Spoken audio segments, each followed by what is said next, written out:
Now, one of the things that I've wanted to do for a bit is to, instead of just burnishing the edges of this, I quite fancy having a rounded sort of beaded edge on here, and then stitching possibly on the inside. So I've been looking online, can't seem to find anything. I'm sure there's plenty of other people who have actually come up with solving this problem, but I can't seem to find anything. So what I've done is I've come up with a tool that I've made, and I'm going to try and put it on here and show you how to do it now, and hopefully it works out.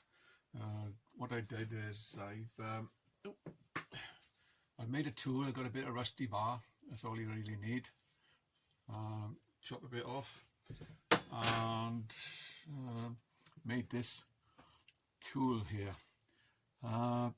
So basically it's just a bar cleaned up, bit of mahogany on here, so I had left over from things, and just a little handle, and this is the shape that I come up with.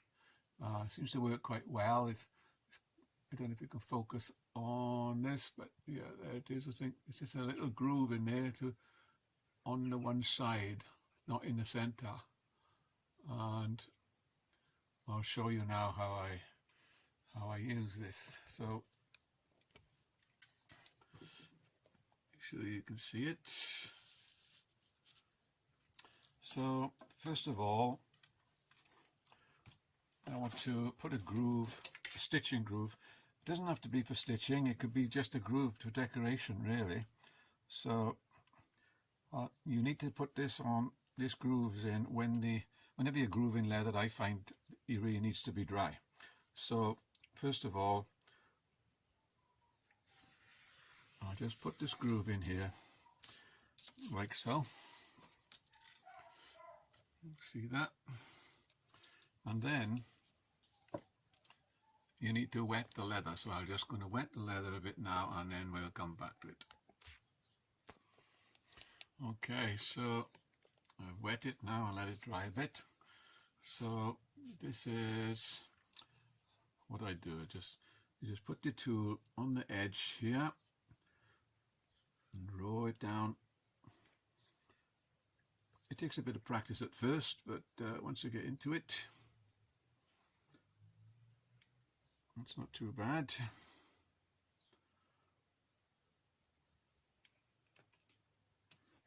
So the wet leather is better for this because it's pretty much like stamping really. So that's pretty much all you need. So what I've got there now is a little bead. Let me have a look, see if I can see it here. No, a bit hard to see exactly, but if I fold it over like this, you'll probably get a better idea of what it looks like. If you look on the edge here, you can let's have a look. Yeah, you can see the bead now, can't you, on there? And of course this other groove then could be either for stitching or just a groove. It's quite nice for both. So if this is a strap, you know, like I said, it rounds it off. Instead, you still need to burnish it, but what I find is if I put this tool on the other side as well, and you know, that will also round off a bit. There's very little burnishing to do. It's just a small bit, very easy, and it's not too obtrusive, and mostly it just looks like this leather is rounded off quite nicely really. So there you go. Now one of the things I should point out is that this tool is got this groove off center, as you can see. So the thinnest part of the tool here is the tool that actually goes into the leather on the top, and this thicker underside is the part that runs along the edge of the leather. So when you put it on your leather, this bit here actually sort of digs in to the leather. You don't want it too sharp, otherwise it's going to cut it. So it's got to be pretty much just right.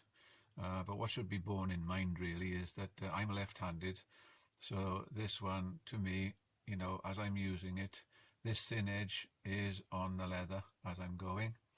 But if you are right-handed, you'd be going the other way.